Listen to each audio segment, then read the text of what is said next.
नमस्कार। चित्तौड़ दशा में आप सभी का स्वागत है।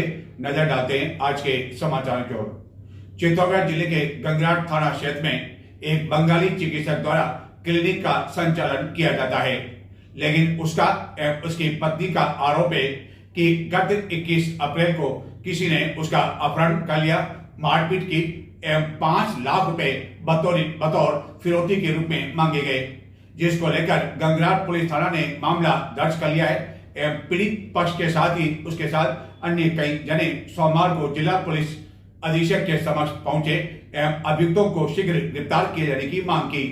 हालांकि अब तक यह पता नहीं चल सका कि जिन लोगों ने अपहरण किया वह क्यों किया और किस उद्देश्य से किया।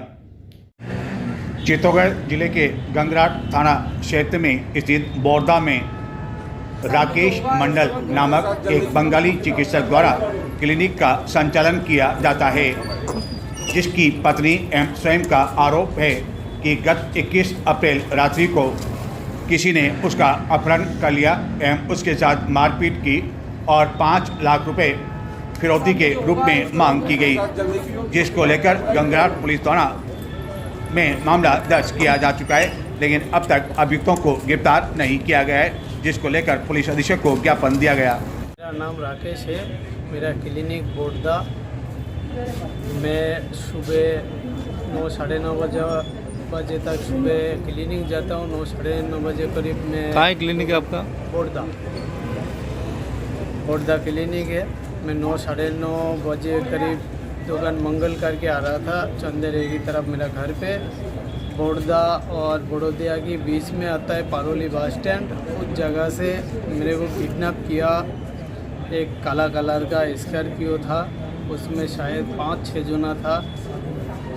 मैं इतना देख नहीं पाया क्योंकि पीछे से आके उन लोग मेरे को उठा लिया और गाड़ी में फेंकते मेरे को आँख में पट्टी बांध दिया था। किसी को देखा नहीं, किसी को पहचाना नहीं। फिर उन लोग मेरे को कहाँ पे लेके गया मेरे को ही पता नहीं है। पहले तो गाड़ी से उतारने के बाद खूब मारपीट किया, मेरा पैर तोड़ दिया, बेल्ट से बाहर किया और बाद में वो लोग बताया जो तो किडनैप हो गया, अभी तो हम लोगों को पैसा चाहिए, पैसा मिले तब छोड़ेंगे। कितने पैसे की मांग की? पहले तो बहुत ज़्यादा डिमांड था उन लोगों का, 50-60 लाख रुपए।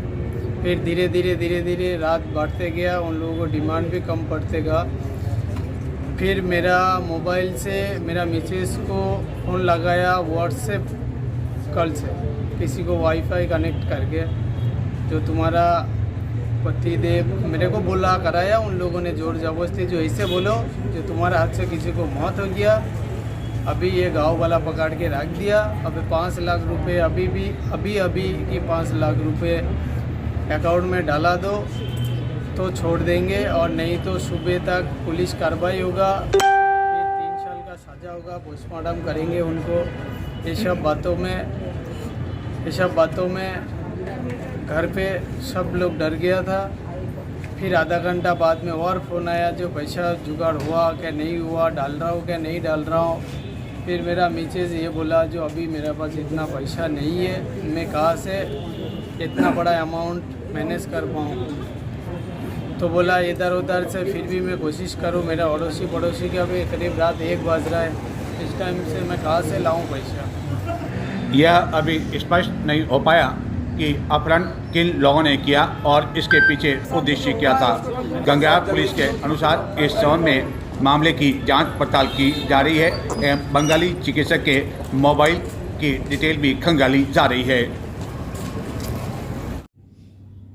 गत दिनों पहलगाम में हुए आतंकी हमले के बाद देश भर में जो पाकिस्तानी आए हुए हैं उनकी पहचान की जा रही है और उनको यहां से रवाना किया जा रहा है। इसी तरह की मांग को लेकर सर्व हिंदू समाज द्वारा चित्तौड़गढ़ कलेक्ट्रेट में प्रदर्शन किया गया एवं जिला कलेक्टर को ज्ञापन दिया गया। ज्ञापन में चित्तौड़गढ़ जिले में निवास कर रहे बांग्लादेशी एवं अवैध रूप से पाकिस्तानियों की पहचान कर उनके खिलाफ उचित कार्रवाई की जाने की मांग की गई। भारत माता की जय, भारत माता की जय। बांग्लादेशी घुसपैठियों को बाहर करो, बांग्लादेशी घुसपैठियों को बाहर करो, बांग्लादेशी मुसलमान को बाहर करो, रोहिंग्या को बाहर करो। चित्तौड़गढ़ के सैनिक स्कूल में ग्रुप स्तरीय अंतर सदनीय फुटबॉल प्रतियोगिता आरंभ हुई। इस प्रतियोगिता में देश की 6 सैनिक स्कूल की टीमें भाग ले रही है, जिसमें गर्ल्स की टीमें भी शामिल है। चित्तौड़गढ़ स्थित सैनिक स्कूल में सोमवार को ग्रुप स्तरीय अंतर सैनिक स्कूल फुटबॉल टूर्नामेंट का आगाज हुआ। प्रतियोगिता का उद्घाटन समारोह कर्नल अनिल देव सिंह जसरोटिया द्वारा किया गया। इस प्रतियोगिता में देश की 6 सैनिक स्कूल की टीमें भाग ले रही है। प्रतियोगिता को 3 वर्गों में बांटा गया है एवं कुल 64 गर्ल्स समेत 224 प्रतिभागी इस प्रतियोगिता में भाग ले रहे हैं।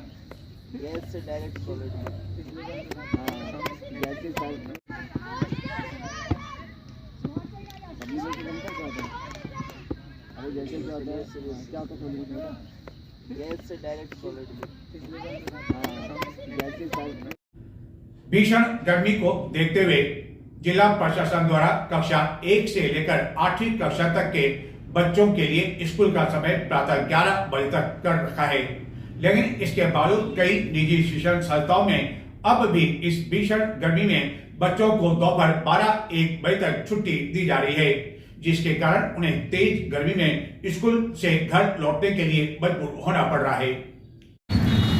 नगर में जारी भीषण गर्मी के कारण जनजीवन बेहाल है।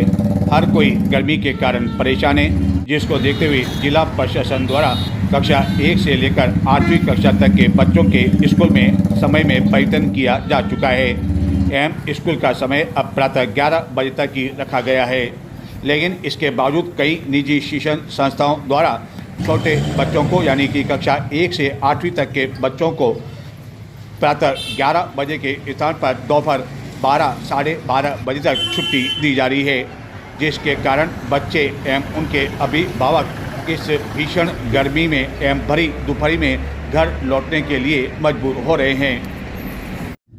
चित्तौड़गढ़ प्रतापगढ़ दुग्ध उत्पादक सहकारी संघ लिमिटेड यानी कि सरस डेयरी, जहां स्थिति यह है कि इसका कोई धनी दौरी नहीं है। गत कई समय से यहाँ स्थायी रूप से एमडी की नियुक्ति नहीं की हुई है। जो भी एमडी यहाँ लगाया जाता है उसे अतिरिक्त कार्यभारी सौंपा जाता है और हाल ही में एक महिला को यह जिम्मेदारी सौंपी गई, लेकिन वह भी यहाँ काम नहीं करना चाहती है।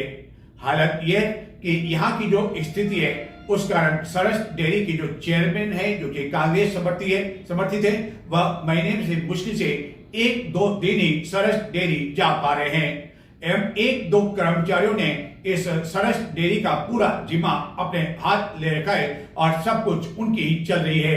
वही एमडी है और वही चेयरमैन है।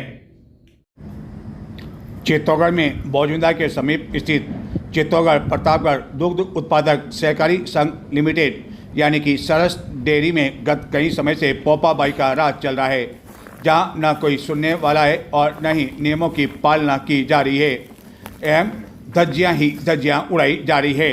और यदि इसकी उच्च स्तरीय जांच करवाई जाए तो कई तरह के घोटाले भी सामने आ सकते हैं और ऐसे घोटाले जो कि हर किसी को चौंका सकते हैं। लेकिन न जाने क्यों इस सरस डेयरी की अब तक उच्च स्तरीय जांच क्यों नहीं की गई है।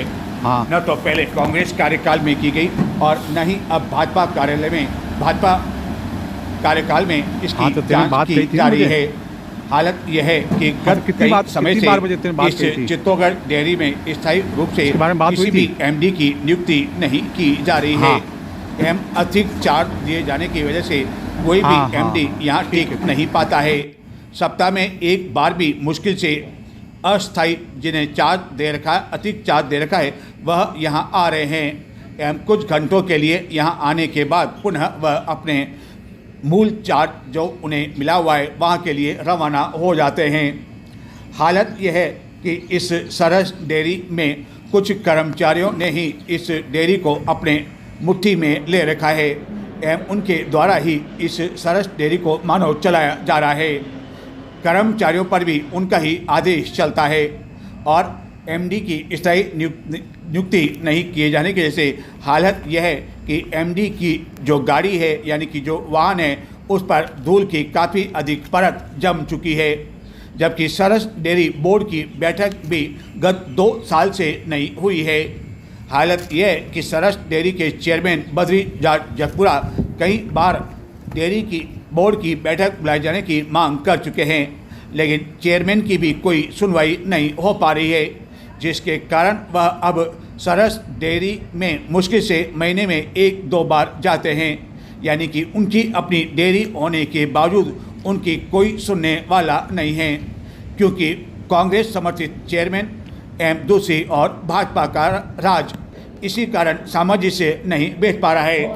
हालत यह है कि डेयरी में कुछ कर्मचारी ऐसे भी हैं जो सवेरे निर्धारित समय पर तो आते हैं और यहाँ लगी बायोमेट्रिक मशीन पर अंगूठा लगाकर अपने घर एवं अन्य स्थानों पर चले जाते हैं और साय डेयरी का समय समाप्त होने के पर इस मशीन पर पुनः अंगूठा लगा देते हैं एवं डेयरी के मुख्य द्वार पर मौजूद सुरक्षा कर्मियों को भी इसकी जानकारी है, मैनेजमेंट को भी जानकारी है, लेकिन सुरक्षा कर्मियों का कहना है कि वह उन्हें कैसे रोकें, क्योंकि यदि रोकते हैं तो वह लड़ाई झगड़े पर उतारू हो जाते हैं। तो तेरे बात कही थी मुझे।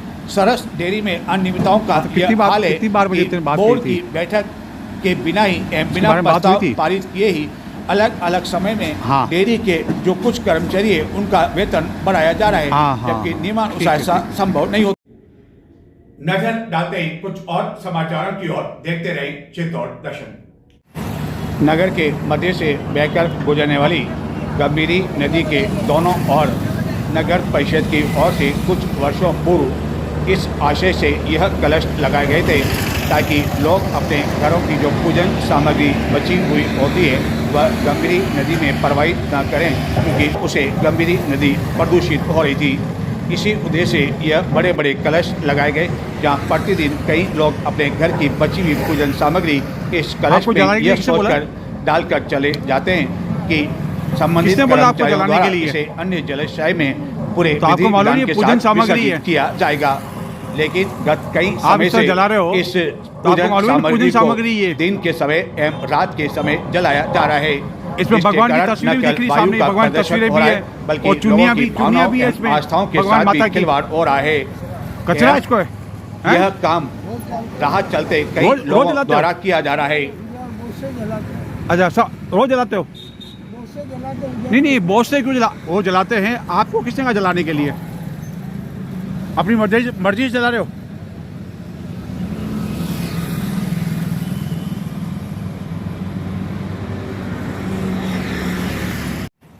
सोमवार 28 अप्रैल की रात्रि करीब 9 बजे इसी तरह इस पुलिया की एक ओर लगे कलश में एक व्यक्ति इस पूजन सामग्री को जलाते हुए देखा गया, जिससे इस बारे में पूछा गया तो वह कोई संतोषजनक जवाब नहीं दे सका।